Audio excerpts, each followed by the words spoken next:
Welcome. Good morning, good afternoon, good evening, depending on where you're joining us from in the world. My name is Meg Alexander. I am so incredibly pleased to be your host for our main stage of today's virtual job fair second half.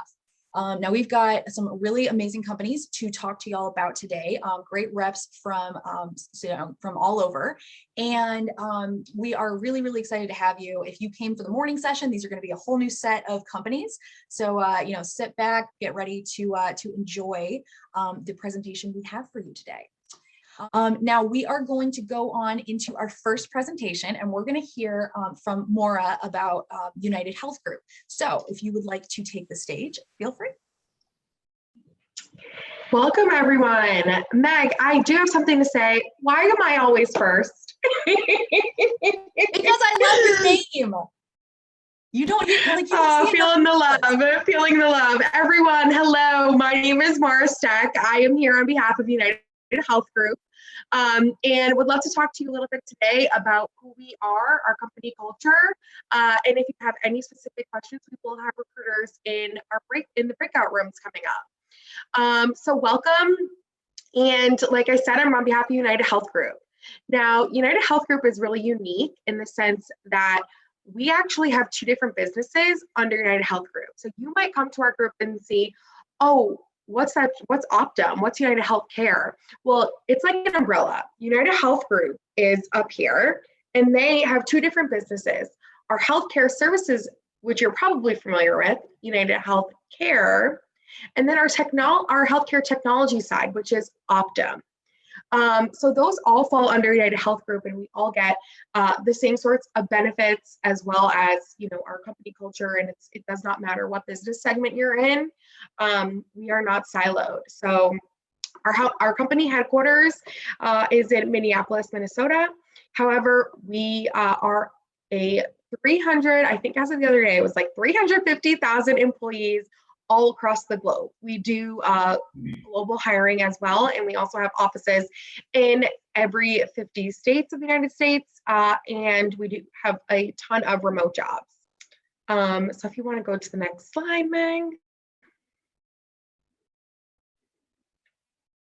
So who we are at UHG. I would say that one of the big things about United Health Group is we truly care about our employees. Our mission is to help the health system work better for everyone, because we are a healthcare company. But how can we do that if we're not taking care of our own employees as well? So one of our mission and values is absolutely to have so much support for our customers, so much support for our employees. We work with over 146 million people. So that is really where we put so much of our values into that. Now, one thing I will say, being in the Diversity, Equity, Inclusion office, we really have great opportunities for you to plug in within our employee resource groups. We have social responsibility opportunities. We also have volunteer opportunities that we have a whole site for. So, everyone makes us unique in our culture and how we ensure that the people, the company, and the customers in our communities are flourishing. So if you're interested in hearing more detail about our benefits, our culture, our jobs, open opportunities that we have, not only do we have our Power to Fly page on here on the main stage, but we also have recruiters, like I mentioned, in each breakout room. So please feel free to connect with us. We look forward to hearing from you. And thank you so much for the opportunity, Meg, to share a little bit about UHG. Awesome. Thank you so much, Maura. That was absolutely wonderful. UHG is one of our favorite partners, so really great to hear from you today. All right. Oh, yeah. So next we're going to talk to MindBody. Now Greg is the senior director and head of talent acquisition. So Greg, I'm going to turn the floor over to you. Take it away. Hey, thank you so much, Meg. And first, thank you to Meg and Power to Fly for providing a platform for companies like MindBody and all the other speakers here today to come share a little bit about who we are as an organization, what we do, and really our push to make advancements in women in the workplace. In today's case, AAPI employee and team members as well. So, like Meg mentioned, my name is Greg Rossi, and I have the incredible opportunity of leading our talent acquisition organization here at MindBody. That also includes some of our partner brands, so our affiliate organizations. Most recognizable is probably the ClassPass brand, which came into the MindBody portfolio in late 2021. So hopefully you're familiar with one of those two brands. What makes my job incredibly unique and inspiring is that my team directly impacts and drives our brand purpose. At MindBody, our brand purpose is really we help people lead healthier, happier lives by connecting individuals to wellness. And so that's at the core of all we do. Now, maybe you're familiar with MindBody or ClassPass, or maybe you're not, but we are a product-driven software organization. We are an app that lives on your phone, your tablet, your desktop, that allows you to go in as a consumer and book wellness experiences. So you can book a hair appointment, a nail appointment, a massage. You can book a fitness studio. Maybe you prefer yoga one day and Pilates the next day. So that's the consumer side of it. From the business side, we are an end-to-end solution for these studios to basically push their brand. So they can use our product to expand their social reach. They can use it to push promotions out to their followers. They can use it for a point of sale system to collect money, to schedule bookings and all of those things as well.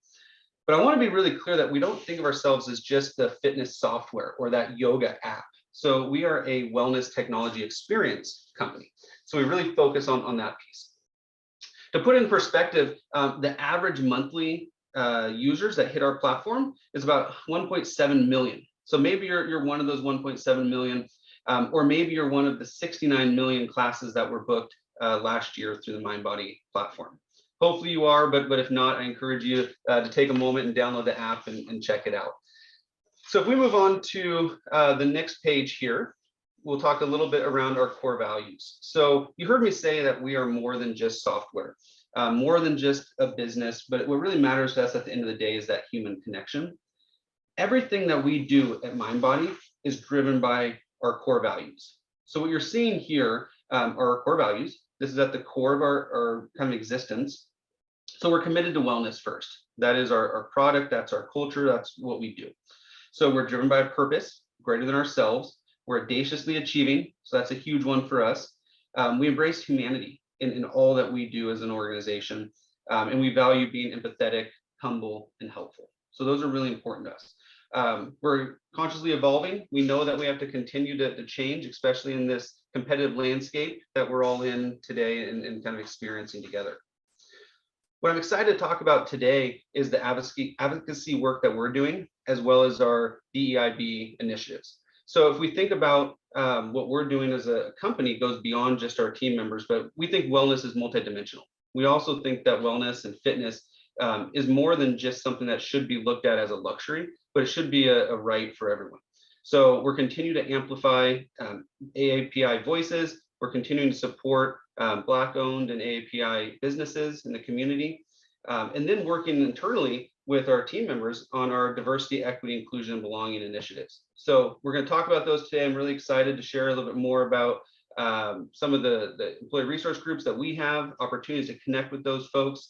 There's going to be recruiters in the breakout room, so please take the opportunity to connect with them, learn a little bit more about the opportunities we have and how you can be a part of MindBody and ClassPass. Excellent. Love this. I also use MindBody. My favorite boxing gym uses it for booking classes. So even though we are partnered with y'all, I love MindBody for my own reasons as well. So thank you so much, Greg, for joining us. Yeah, Meg, appreciate it. Thank you. All right, next up, we are going to hear from Rakhi about SeatGeek. Now, did I mispronounce this? Oh no, wait, we've got, let's see, hold on. Let me make sure we're talking to the right person. Yeah, we're going to hear about SeatGeek next. So I'm going to turn the floor over. Take it away. Yeah, thanks, Meg, for the introduction. And thank you again for hosting this career fair. I think this is such an awesome opportunity. So yeah, let's dive right in. Everyone, thank you for having me. My name is Raki Gupta. I've been at SeatGeek for about 2 years as a technical recruiting manager. And prior to this, I worked in a combination of big and small tech companies, really primarily doing technical recruiting.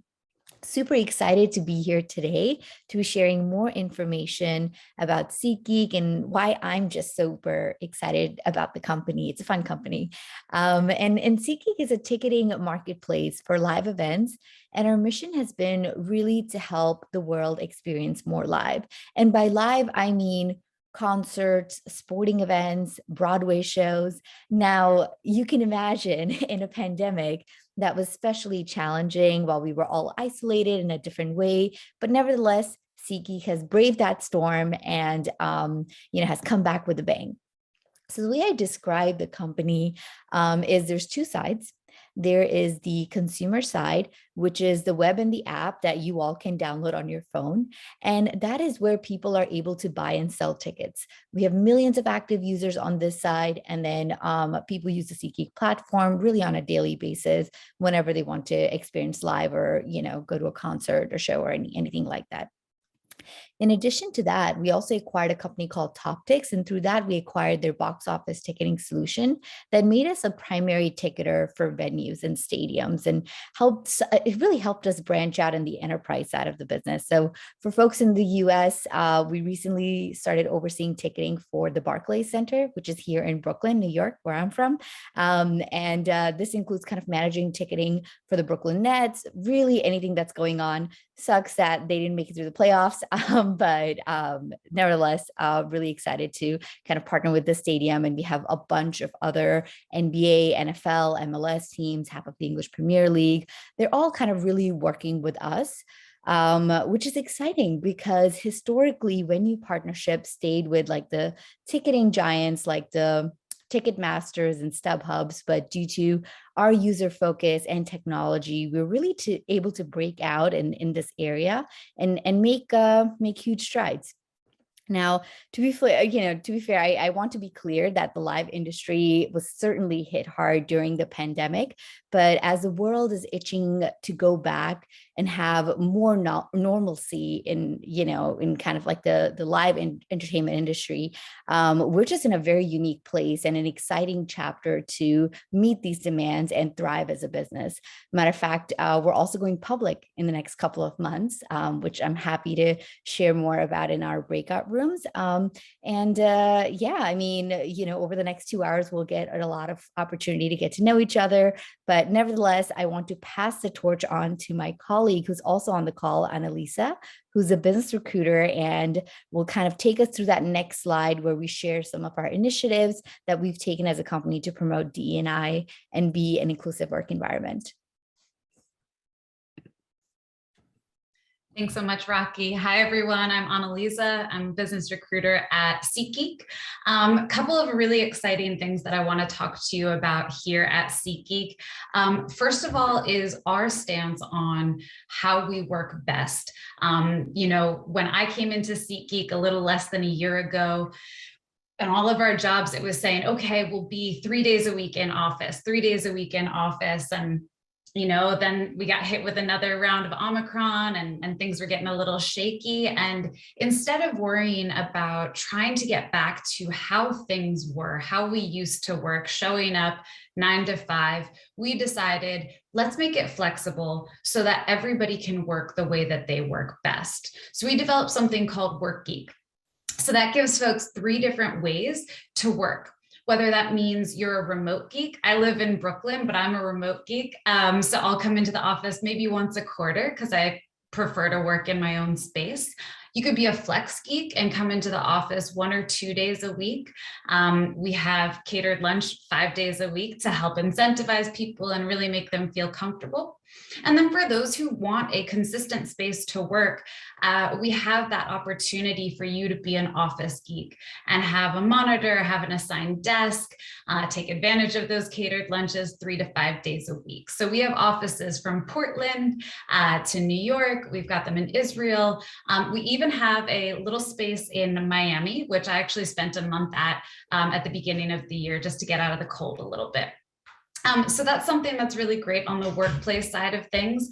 In terms of our DEI initiatives, I can speak directly to our AAPI subgroup. So we have four different EOGs, ERGs, and then the POC group has a subgroup for AAPI. A couple of the things that we've done recently are worked with the Cosmos, which is an Asian American community, to help support collective rest. So that was like a guided meditation that we all did together. It was really, really lovely. And then another thing that we did just last week was a cooking night. So all of us got together, got some of our favorite recipes from our grandmothers, and just joined together to cook together. So these are a few of the things that we're doing here at SeatGeek. Excited to talk to you more. Anybody can feel free to reach out to me. Awesome. Thank you, Annalisa and Rocky, for that great introduction to SeatGeek. Wonderful. I'm loving the cooking together idea. That is so, so cool, and such a great way to, kind of build up that bond, even when we're not, located in the same room. So I love that. Thank you. All right. Up next, we are going to talk to James from Shogun. James, why don't you take it over? Yo, hey everyone. I'm James and I lead recruiting here. Oh, there we go. I don't know if I was unmuted, but I'm James. I lead recruiting here at Shogun. And if you pick up on an accent, it's because I'm from South Africa originally, then lived in Australia for a little bit before moving to the US about 12 years ago. But that's enough about me. I'm not that exciting. On the other hand, Shogun is really exciting. So let's chat about Shogun. So over at Shogun, our mission is to empower brands to create exceptional e-commerce experiences, and in the process, build the best remote company. And that's right. We've been a fully remote company since the very beginning. We've always been remote. We have no plans on ever changing that, even before it became a social norm. But with that being said, we do a lot to drive connectivity and build relationships with each other, whether that's through in-person events or virtual events, or like the cooking classes and just different things we do together to promote community. We're currently a team of about 170, so a smaller company there. We've pretty much doubled in size year over year the last few years, and we have team members all over the world. So it's really cool to just see the different perspectives and diverse opinions, ideas, and experiences that all of our team members bring to the table as we think about growing this company. But what does our mission even mean to create exceptional e-commerce experiences? So I'm just going to dive into that a little bit here. So in the past, typically only the biggest brands and companies with the most money and the most technical employees were able to build impressive e-commerce stores, so online shopping and experiences. But with Shogun, what we're doing is we're democratizing e-commerce so that everybody and anybody has the ability to create an online store that provides exceptional e-commerce experiences. So right now we currently have two products. We have Shogun Page Builder, which is a drag and drop website builder that seamlessly plugs into an e-commerce platform like Shopify or Salesforce Commerce Cloud. And then that allows people who aren't technical to be able to build really impressive storefronts. And then our newer product, Shogun Front End, which we're really excited to have launched a little while ago, is a SaaS solution, or a software as a service solution. And this allows brands to build online stores that kind of go to the next level. So these are lightning quick stores with sub-second load time, using what we call progressive web app technology. And ultimately what this does for our customers is it helps them drive higher conversion rates. So more people are clicking through and buying on their stores, which ultimately increases revenue. And then by providing the best shopping experiences, they actually drive brand loyalty as well. And then Front End has a couple other things, and this is like a little bit too into the weeds, but if you're in the e-commerce space, this might be exciting. So we provide Experience Manager, an integrated developer environment, which is huge, and then content management systems as well, to ultimately empower our customers to do things with their stores that they could have never done in the past. So we're really innovating on the future of e-commerce. And then I almost done with slide one, if you want to go back for a second, and then we'll jump to slide two. So we graduated from Y Combinator in 2018, which was exciting for us. That's really when we started to launch and grow over the last few years. We already have over 20,000 paying customers, and we've raised a bunch of money from tier one investors who are excited to also help us innovate in e-commerce. And if you want to jump to slide 2. But with all that being said, having a well-funded startup that is growing and has great products is only one thing, right? There are plenty of growing companies out there who have terrible culture and are not a great place to work. And honestly, like, even though our customers love our products, and even though we're innovating in e-commerce, the thing that I think is most special about Shogun is the culture we've been able to build. So I'm just going to chat about that just a little bit here, about the culture and what makes us an incredible place to ultimately work. So this is more so a reflection of how we think about culture at Shogun, but we believe that culture grows and changes as you hire more people. So often you'll hear companies talk about hiring for culture fit. We think it's a terrible idea. Instead, you should be hiring people who are going to help your culture grow and become better. But with that being said, we believe that your values should be clear and consistent, and ultimately drive your operating principles around how you inspire people to work together and communicate with each other and show up each day. So our values at Shogun are work in the open, people are people, and then win and grow together. So work in the open for us, it means that we operate with high integrity. We choose what's right over what's easy, and we're always transparent as a company and with each other. People are people. We treat each other, we treat our colleagues, we treat ourselves, our customers with dignity, empathy, and respect. And we always start from a presumption of positive intent.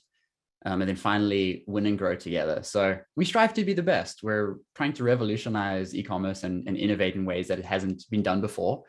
And that for us means that we strive to be the best individually, most importantly, as a team and a company. We support and encourage each other. We take opportunities, we make mistakes, we fail, we learn, we iterate. We build an environment where psychological safety is first. And through that, we can seek opportunities for growth, not being fearful of what might happen if we fail. And then just to wrap up here, the last few things quick. As we think about building the best remote company, we have 3 pillars, or like company OKRs, that support that. And these are goals where we're continually wanting to grow. So for us, that is fostering a growth culture. Once again, that idea that you can grow. And as we grow as a company, each of our team members should be growing and learning and feeling like they're also becoming better and better each day at what they do. So fostering a growth culture is the first piece. Secondly is prioritizing diversity, equity, and inclusion. So as a smaller company, we have an incredible opportunity to make an impact early on and not have to try and undo multiple years of inequity to reverse maybe bad decisions made early on. So for us, we're prioritizing DEI from the get-go. And as we grow, that'll be ingrained into everything we do. And then finally, the last piece is increasing operational efficiency. So given that we're a global company all over the world, how do we think about supporting people to work in the way that's best for their life and give them the flexibility to really have work and life be balanced and not be forced to work in like a traditional work environment, which allows people to take care of their loved ones, their family. It allows them to prioritize aspects of their work and life that is important to them, and truly like levels out the playing field for all different types of people from all different types of backgrounds and living situations. And then finally here, so as a company, Shogun does a lot to take care of us, honestly. And as a result of that, we have phenomenal world-class benefits. We have an award-winning culture. We've won a couple of different awards around how we've built a remote culture. And quite literally, there's never been a better time to join Shogun. Honestly, we're doing really cool things. The culture is incredible. We're hiring people all around the world. And if you're interested, come chat with the recruiter in one of the breakout rooms. Go check out our Power to Fly page, or come visit us on our website at getshogun.com. Cannot wait to hire many of you on the call today. So have a good one. Thank you so much, James. That was a really great introduction to an amazing company. Now we are going to go into our panelist Q&A right now. So in case you missed the first couple seconds, to bring you up to speed, what we're going to do is we're going to go into a panel discussion where we will get to talk to the reps from each company on a variety of subjects and get to really see and kind of break down what makes their org so special and why, what's something that you should know about joining. Now, real quick, before we go off this screen, I just want to highlight there's a QR code up there to link you to a survey regarding this event. Now, I know the last thing you want to do, especially if you're job hunting, is fill out one more form. However, This takes less than a minute. Real people read them. I used to be one of them. And we make concrete changes to these events based on what you tell us. So we want to make sure that that any and all time that you spend with Power to Fly and awesome partner companies like you see here is well worth it. So yeah, tell us where we're doing well, but more importantly, tell us where we can do better. What would make this event easier for you to join? More fun, more impactful, more informative. Please, please, please let us know. We have to know these things so that we can make changes to these events and keep providing great content for you all like this. So we're going to go, I'm going to stop sharing my screen and we're going to go talk and spotlight each of our company reps here. So pardon me while I go through and make sure we grab everybody. Maura, I'm getting you as well. And if you are one of the company reps and you'd like to be highlighted here and you're not yet, raise your hand. I'll happily add you to the I think we're probably all too old for a Hollywood or too young for a Hollywood Squares reference, but that's what I always think of. So sorry. Okay, so let's dive in on some of the questions. These are, we kind of compiled these based on, questions that a lot of our attendees were asking when they registered for this event. So first things first, because of our May focus on celebrating AAPI identities and experiences. And for those of you who may not be familiar with the acronym, it's for Asian American and Pacific Islanders. So we are focusing there, but I want to talk about that inclusive culture that you have at your org. And I want to talk about, how you go about creating that culture and what specifically is done to help bring or to help make Asian Americans and Pacific Islanders feel safe bringing their full selves to work. Let's see, y'all can use the raise your hand if you want to be the first to answer the question. If not, I'm happy to call on somebody. James, why don't you kick us off? Oh no, Greg, I see your hand. Greg, we're going to go to you and then James will be up next. No, that's perfect. No, and I appreciate that question. And, it's a unique question and something that I'm sure we're all, working through. And for us at MindBody, it's about recognition. So we are constantly wanting to make sure that we're celebratory of not only, for platforms like Power to Fly, that we're acknowledging women in the workforce, but API groups as well. So we recently stood up what we're calling our MB API, Employee Resource Group. So we're really thrilled about that.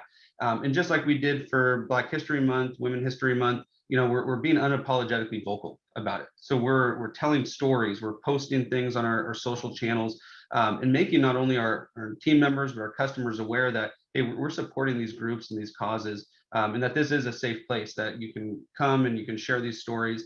And then it trickles into our businesses as well. So again, we are a consumer and a business-driven organization. And so highlighting some of these studios, so API owned businesses, for example, and doing spotlight pieces on those businesses and really trying to drive activity and visibility to those groups as well. So really excited about the work that we're doing here.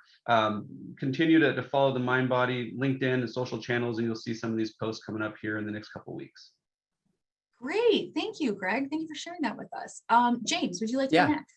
Yeah, so there's a lot of different ways to think about this, and I know we've got a lot of questions coming, so I'll kind of start off with something a little shorter and then we can unpack it more as we go on. But for us to have an inclusive culture from the get-go means to have a culture that is as diverse as possible. So I alluded to this earlier, but the first thing we're doing primarily over the last year and this year is trying to build a team that is as diverse as possible. And diversity is a lot of different things, right? It's anything that makes you unique in some capacity. So early on, we saw, hey, we had about 70% of our applications coming in were from white males. So out of the gate, we started then sourcing and partnering with different job boards and putting on events to try and bring in as much diverse talent as possible so that we could hire more diverse people. Because the more different types of people with different experiences and different backgrounds, race, ethnicity, gender, culture, sexual orientation, you name it, across the board, the more diverse the culture is, the more inclusive it is. So hiring was the biggest thing we did out of the gate. And we've, within the last year, we've more than doubled our Asian population here at Shogun as a whole, which was a big accomplishment for us. And then the second layer then is creating a psychologically safe environment to work in. Because we're global, we work asynchronously a lot. So what we do is we've built a culture where people can share ideas, have opinions, and know that they're not going to be like pushed to the side or aren't being empowered to have a thought and opinion. Honestly, like anything we say no to as a company, means what we do decide is even better. So the more ideas, the more perspective, the more diverse opinions and voices we have, the better our products are going to be. And at the end of the day, Shogun is here to support e-commerce, and e-commerce is for everybody, right? It's not just for the Silicon Valley people who, you name it, any stereotype you want to add there. So for us, those are two things that we're doing out of the gate to drive an inclusive culture as a whole. And then the last thing I would say is just the way we work together. We want everybody to work in a way that's best for them. So for example, we have team members in Asia Pacific right now. And for them, it's like, maybe it's best to work in the morning for a bit, take time off in the afternoon, work in the evening. Great. Maybe you do want to overlap with some of the engineers in the United Kingdom. Great. Like whatever that means for you, we empower you to do it well. And having that culture of you show up in a way that's best for you honestly changes the way we think about work and life as a whole. And for us, we believe that this is what an inclusive culture looks like. Ooh, loving that response. Loving it, James. Thank you. Let's go to Maura. Maura, what does this, inclusive culture look like at United Health? Like, how do y'all work at building that and maintaining it in ways that, everyone, especially AAPI individuals, can feel safe bringing their whole selves to work? Absolutely. And I'm so glad that you called on me, because one of the things that I wanted to share that is pretty unique to our organization, or at least newer to us, is our employee resource group this month created 2 different workshops for employees to join in on that focus on allyship. And I think that's really important that we celebrate, of course, Asian identities, but also how can someone who might not identify as AAPI become a better ally for that community. Now, this is going to be such a great, I would say, workshop, because they're actually going to be sourcing questions from different ERGs and, really hitting those sometimes uncomfortable questions that might, be awkward to ask or awkward for folks to answer. But that is the point of those allyship workshops, is, really breaking it down. And I actually love that they did this. They're calling it Allyship 101. And then the second one is Allyship 102. So almost like a follow-up. But of course, like everyone else said, we do have our external partnerships that we work with. We're having panels throughout the month, and we do have a Celebrating Connections, is what we call them, each month. So we, whatever that month's theme is, we celebrate. Obviously, May is AAPI month. So we'll be doing, social media posts and articles and panels and things along those natures, but wanted to highlight the allyship opportunity that we have currently this month. Very, very cool, Maura. Thank you. That really, you're answering some really great questions here, and I'm loving the bit about allyship. Right, it's not just what you're doing for the community, but also what are you doing for other people in your org to make them, to kind of get everybody on the same page, make them understand, why the support is important, how to support, these people within the org. I love it. All right, Rocky, let's bring it home with SeatGeek. What does that inclusive culture building look like, and how do you, especially, help and support your AAPI employees? Yeah, no, thank you. That's a great question. Honestly, it's like, inclusivity is just so important. And a lot of us are here from talent acquisition. So as I believe James had mentioned, definitely, acquisition, hiring people, that is a great way to start off. But some of the great initiatives that SeatGeek has really taken a stance on, especially not just given the month, but everything that's been going on in the world that you hear about today, which has made it a bit scary for a PI group, is we do have a safe space for reporting acts of discrimination, whether it is our HR center, through our CPO, DEI director. We've created those places, we've created those spaces just so that people feel empowered and they can go and, do reporting. But along with that, some other safety measures that we've implemented is providing transportation options for our AAPI colleagues who do not feel safe traveling in local subways in New York City. I'm not sure if you all have heard of the news, but with all those things happening, we just want to really offer remote work for our employees and people who want to come in. We provide them with transportation.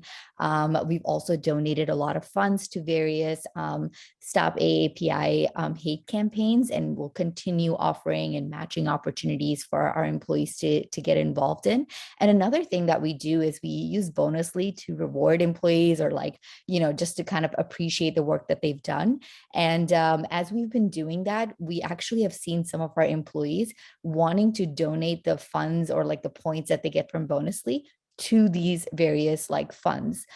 So not to like use it on a separate group, but like actually spend that time to, donate to a charity that they feel very strongly for. And it's, kind of giving them the voice to take on these initiatives and like, really just be involved in the community, has been really exciting for me to see. So definitely those are just like some that I wanted to highlight. But yeah, it's a great question. Thanks for asking. Ooh, excellent answers from y'all. Thank you. All right, let's talk. We did get a question in the chat that I want to touch on here. Tika had said, I'm wondering what each company's training process is and how do they ensure that each new hire is ready to go?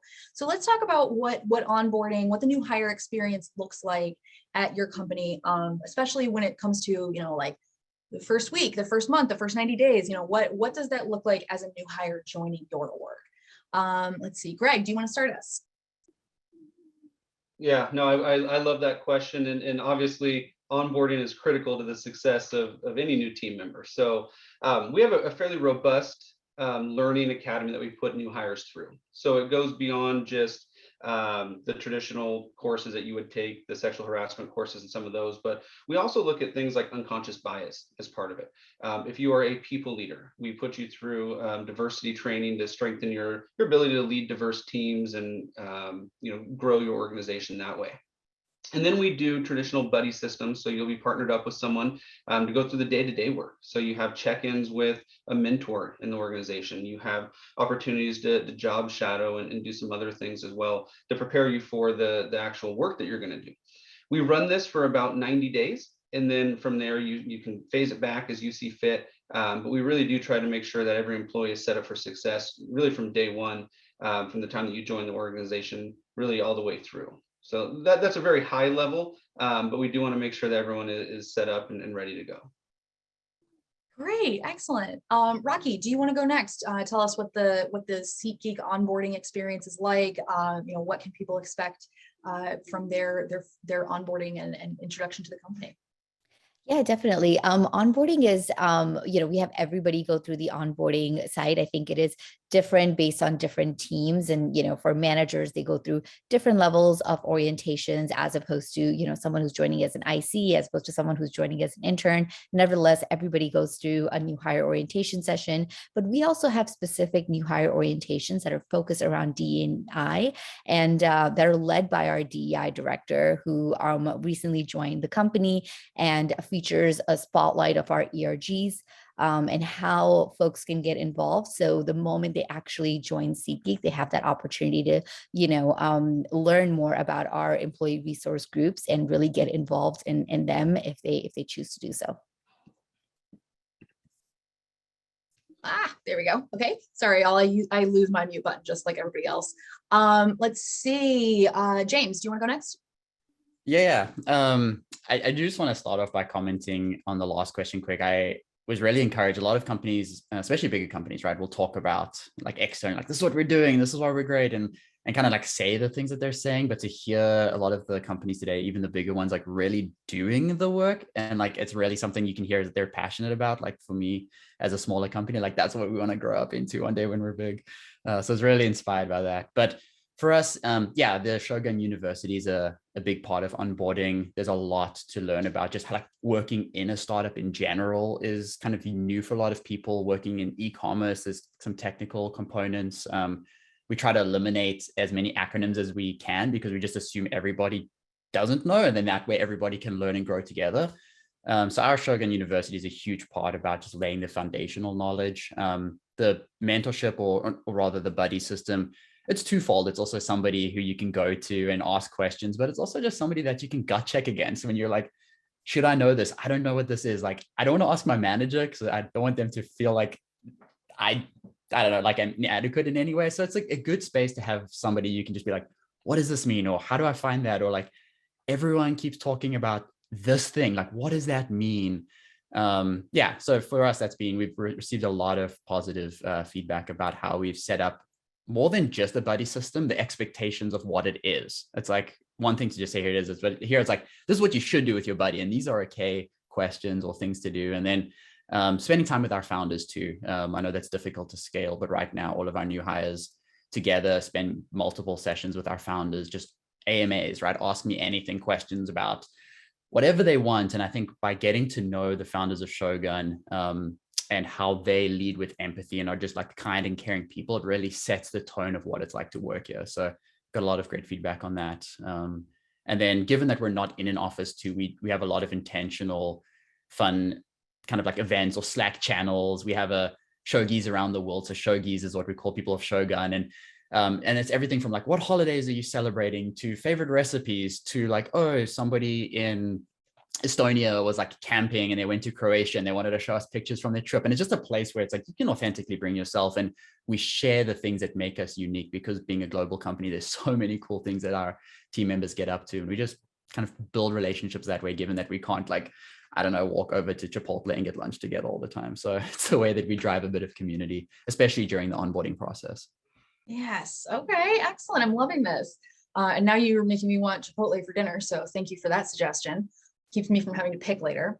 Maura, would you like to tell us what that onboarding process looks like at United Health Group? Yeah, very similar to others. You know, we have our broken down into your first week, your first month, your first 60 days, 90 days. All of that is online in our new Employee Connect. Being that, you know, it is an organization this large, each department might look a little bit different as to how they are going to onboard each employee. But as far as from the organization, you will definitely feel that support in hearing about all of our benefits that we offer, our DE&I initiatives, the opportunity to plug into those employee resource groups, so on and so forth. So yeah, we also have all our trainings, and again, no need to spin the wheel, but very similar to everyone. Right. Awesome. Okay. Now, one of the things that we are getting a lot of questions on, so I just want to do like high level on this. We have a lot of people asking like where you can apply. So questions around like kind of geographical location. Can you apply to roles that you don't live in the same country? Can you, do you accept applicants from, let's say, like overseas, meaning non-contiguous United States, North America, that kind of stuff. So if you can give us like a real quick, like, hey, we can accept, we can't accept applications from the Philippines or something. Sorry, Filipinos, love you. But yeah, let's touch high level on that. James, do you have this info for us?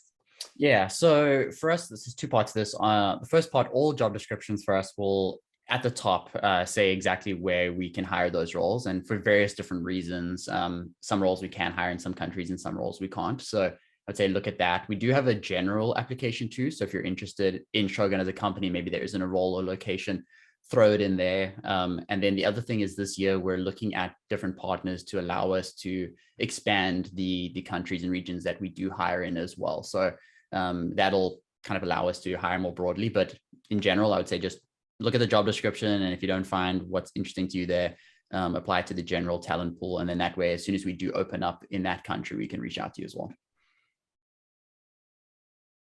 Okay, great to hear. Rocky, do you want to go next? Yeah, absolutely. I mean, the short answer is yes, we're hiring globally. But the longer answer is we are set up in certain locations and not other locations. So this is going to be based on not just the role. I think for each role that we have open, we can just hire them. I think there's 15 countries outside of the US that we can hire at. So I can provide a more comprehensive list. I don't know all the countries on top of my head, I'll be honest. That said, we'd love to kind of chat more in the breakout room if you have a specific question. Awesome. Very cool. All right. So let's talk to Maura. Maura, where can UHG hire from? Who can apply? All that good stuff.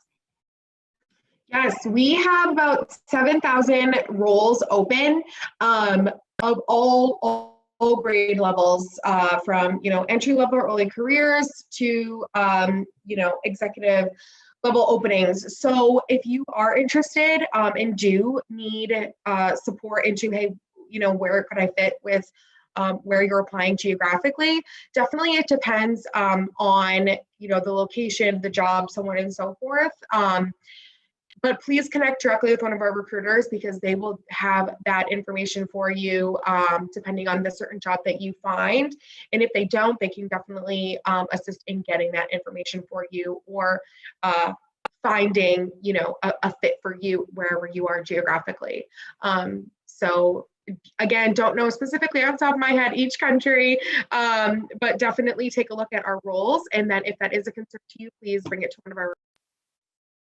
Awesome. Thank you so much, Maura. And just a flag for everybody else, when we have company reps talk about, you know, reaching out directly to recruiters, if y'all have like a main email inbox that you'd like us to share with the group, let us know. If it's, you know, you encourage people to reach out on LinkedIn to your various partners, please let us know that as well, because that is a huge question we get asked is like, I want to talk to, you know, I want to talk to recruiters about blah, blah, blah. How do I reach out to that? So if that's something that y'all are willing to share with us, please do so. You can throw those links or anything else you got in the chat, and I will save those so that we can keep sharing them with our group throughout the presentation today.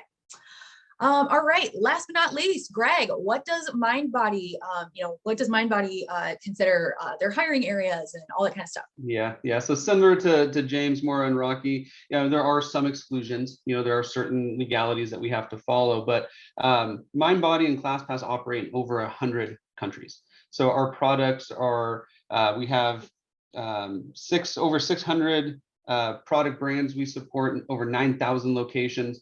Start thinking about some of those global brands like your Orange Theory Fitnesses, your F45 Dry Bars, and some of those. They obviously have a wide global footprint.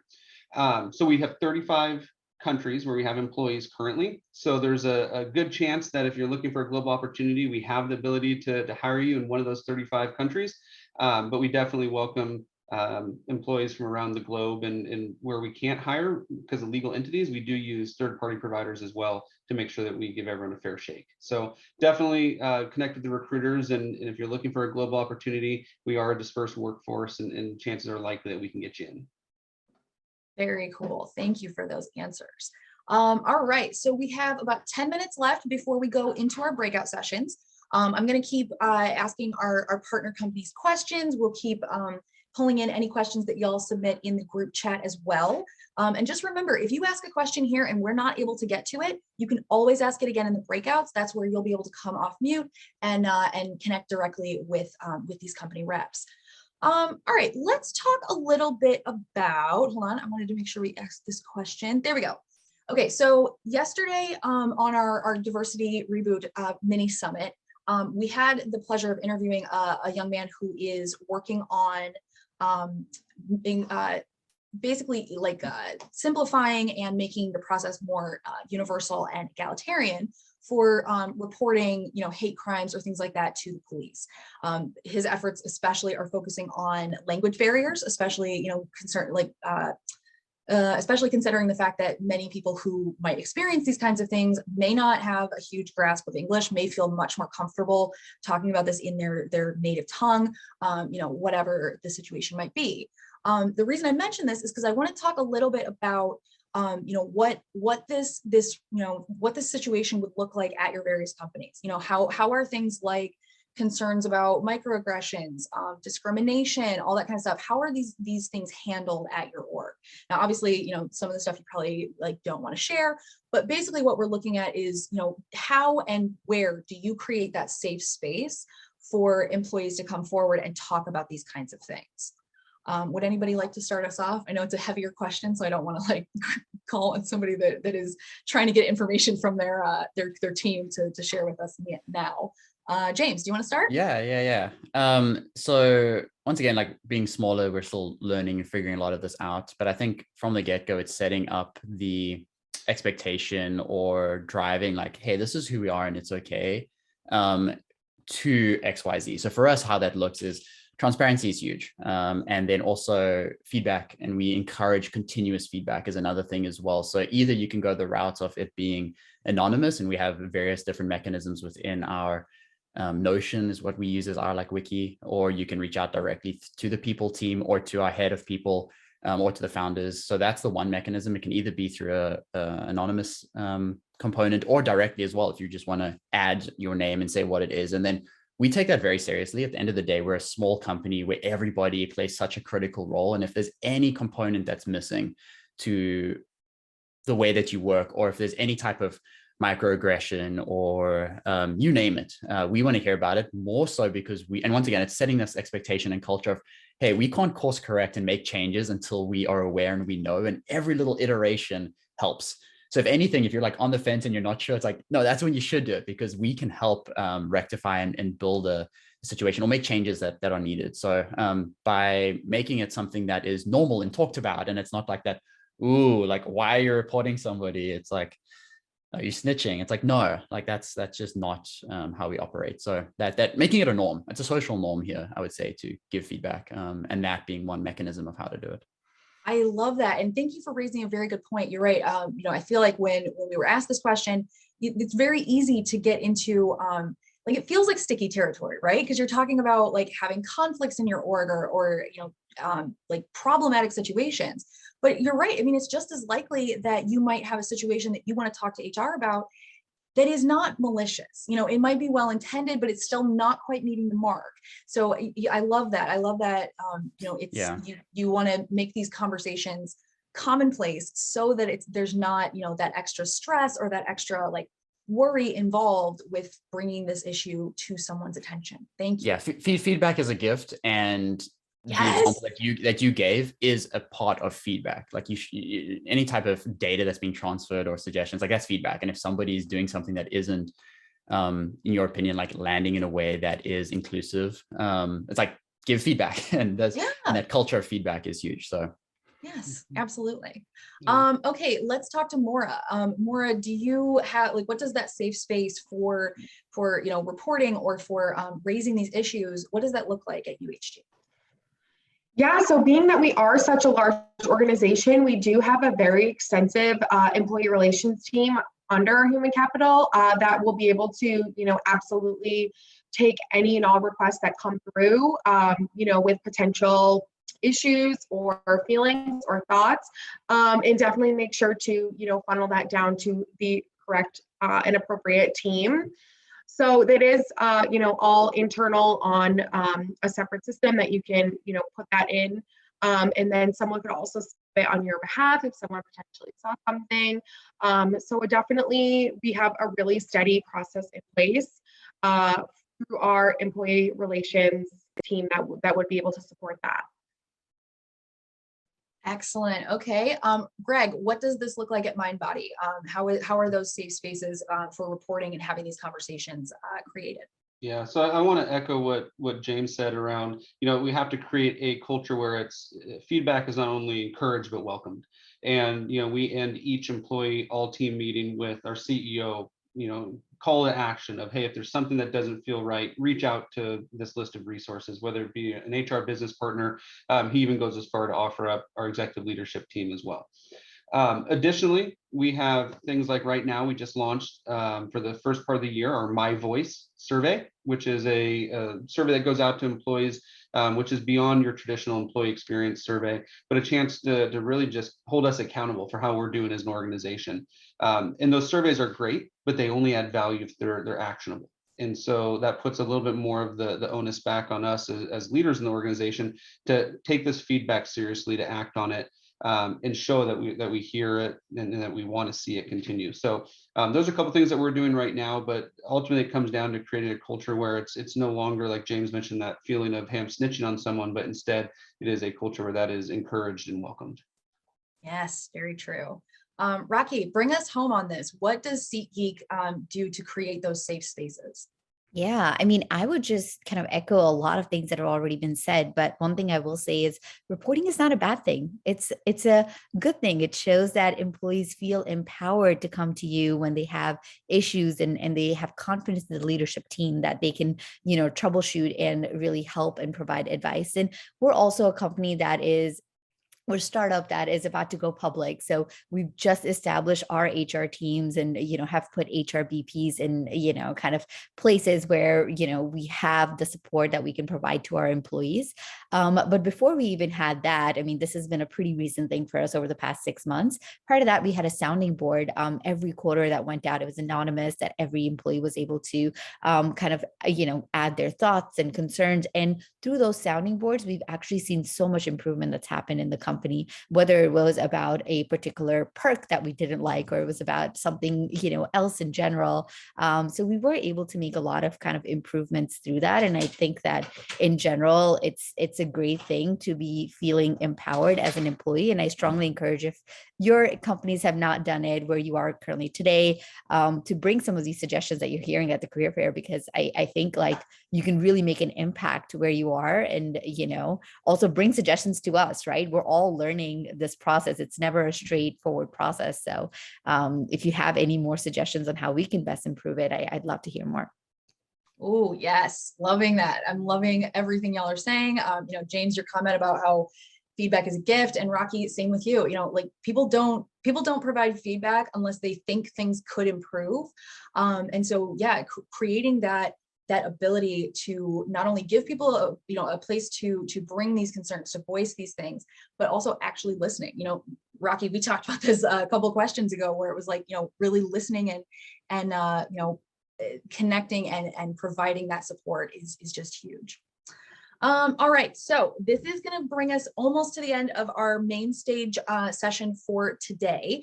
Breakout rooms are going to open in about a minute, but I just want to thank, before we go into breakout room explanations and stuff, I just want to thank all of our panelists, Greg, James, Rocky, Annalisa, Maura. Thank you all so much for joining us today, for sharing such great information about your various orgs. I love spending time with our partner companies, and I've loved spending time with y'all this afternoon. So thank you all for the time and the expertise that you brought today.